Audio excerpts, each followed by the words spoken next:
হাজবেন্ডকে স্যার সামনে বসিয়ে বলল, তোমাকে যদি প্রথম জন্ম তোমার মা দিয়ে থাকে তাহলে তোমাকে দ্বিতীয় জন্মই টুনি দিয়েছে।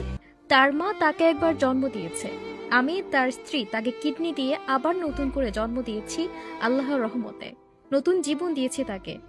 কিডনি দিয়ে স্বামীর জীবন বাঁচানো স্ত্রী টুনির সব কষ্ট, অভিমান, বিশ্বাসঘাতকতায় ধোঁকা খেয়ে যেন তার অশ্রু আজকে ঝরছে বৃষ্টি হয়ে। টুনি বলে তার স্বামী শ্যামলীতে ওষুধ আনার নাম করে গিয়ে এক নারীর শরীর ছুঁয়ে আসে, সেখানে সে অনেক সময় অতিবাহিত করে আসে। অন্য নারীর সাথে পরকীয়া করে এসে সে আমার গায়ে হাত তুলে। ও তো কুলাঙ্গার স্বামী, আমি কখনো বুঝতে পারিনি ও এমনটা হবে। আমি আমার স্বামী তারেককে নিঃশ্বাস ভাবতাম, এতটা ভালোবাসতাম তাকে আমি। এই বলে কাঁদতে থাকেন টুনি। আর এই দুনিয়াতে নিজেকে সবার আগে ভালোবাসতে হয়, তারপরে অন্য টুনি বলেন তার ফোন নাম্বার আমার মোবাইলে এখনো তারেক নিঃশ্বাস লেখা। যখন শুনি তারেকের দুটো কিডনি নষ্ট হয়ে গেছে জীবন মৃত্যুর সন্ধিক্ষণে, তখন আমার মাথায় আকাশ ভেঙে পড়ে। আমি কয়দিন আগে সন্তান জন্ম দিয়ে নিজের জীবন রিস্কে ফেলে তাকে ইন্ডিয়াতে নিয়ে কিডনি দিয়েছি।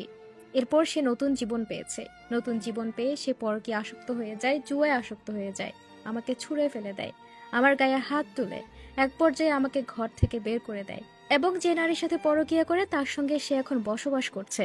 আমি বুঝিনি আমার স্বামী এতটা কুলাঙ্গার হতে পারে, যাকে আমি ভেবেছি আমার নিঃশ্বাস, ভালোবেসেছি অন্ধভাবে, সে আমার সাথে বিশ্বাসঘাতকতা করেছে।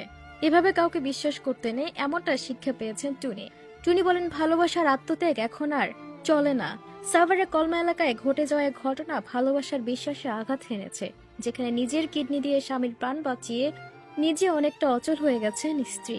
৩৫ বছর বয়সী উম্মে সাহিদিনা টুনির এমন আত্মত্যাগের গল্প অনেককে আবেগপ্রবণ করলো, বাস্তবতা যেন চরম নির্মম। স্বামী মোহাম্মদ তারেককে মৃত্যুর মুখ থেকে ফিরিয়ে আনলো, এখনো নিজের জীবন যুদ্ধে একা লড়ছেন নিজের অস্তিত্ব রক্ষার জন্য। ২০০৬ সালে মালয়েশিয়া প্রবাসী মোহাম্মদ তারেকের সঙ্গে পারিবারিকভাবে বিবাহ বন্ধনে আবদ্ধ হয়েছিলেন টুনি। ২০০৭ সালে তাদের সংসার আসে একমাত্র ছেলে আজমাইন দীপ্য। সুখের দিন যেন বেশি দিন স্থায়ী হলো না। ২০০৮ সালের মাঝামাঝি সময়ে তারেকের ধরা পড়ে জটিল কিডনি রোগ, উভয় কিডনি প্রায় অচল। ডাক্তার জানিয়ে দেন নিয়মিত ডায়ালাইসিস না করালে মৃত্যু অনিবার্য। কিন্তু টুনি চাননি স্বামীকে কষ্ট দিতে, ডায়ালাইসিস করালে অনেক বেশি কষ্ট হয়, তাই স্বামীকে নিয়ে ছুটলেন ভারতে।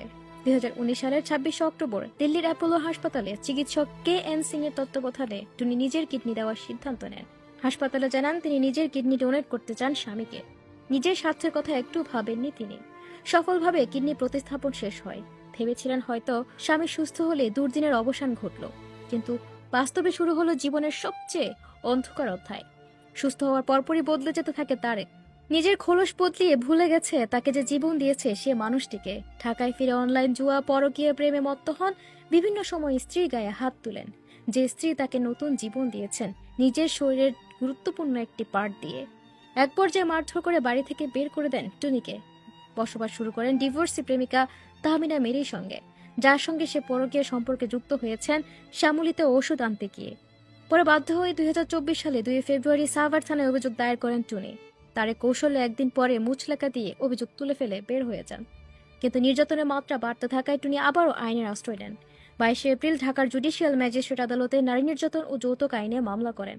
২৪ এপ্রিল তারে গ্রেফতার হন, তবে ৪ জন জামিনে ছাড়া পান। জামিন পেয়ে আত্মগোপনে চলে যান এবং স্ত্রীর উপর ডিভোর্সে চাপ দিতে থাকেন। টুনি কাঁদতে কাঁদতে বলেন, তারেককে কিডনি দেওয়ার পর আমি ৭ দিন আইসিইউতে ছিলাম। আমার একটা সন্তান আছে, আমি সদ্য মা হয়েছিলাম, সেখানেও আমি তার খারাপ ব্যবহার শুনি। সে আমার খালা টাকা পাঠাতে দেরি হওয়ায় অনেক চিৎকার, অনেক গালি দিচ্ছিল আমাকে। অপারেশনের পরে হাসপাতালে সে আমার উপর চড়া হয়ে যায়। তিনি বলেন, তারেক এখন আমাকে ডিভোর্স দিতেও আমি শুধু চাই এ প্রতারক যেন শাস্তি পায়, কেউ যেন এমন বিশ্বাসঘাতকতার শিকার না হয়। প্রতিবেশীরাও জানান, বিয়ের পর টুনি যেভাবে স্বামীকে আগলে রেখেছেন, স্বামীর অসুস্থতায় নিজের কিডনি দিয়ে যেভাবে স্বামীকে বাঁচিয়ে তুলেছেন, তা চোখে না দেখলে বিশ্বাস করা যায় না। অথচ সে তারেক এখন স্ত্রীকে মারধর করে প্রেমিকার সঙ্গে থাকছে। টুনির মা বলেন, আমার পেনশনের সব টাকা তারেকের চিকিৎসা খরচ করেছি।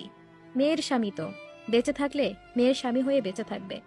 আজ সে ছেলে আমার মেয়েকে বের করে দিয়েছে, আমরা এর সুষ্ঠু বিচার চাই। টুনির আইনজীবী বলেন, তারেক শুধু নারী নির্যাতন নয়, অঙ্গ প্রত্যঙ্গ সংযোজন আইন লঙ্ঘন করেছে।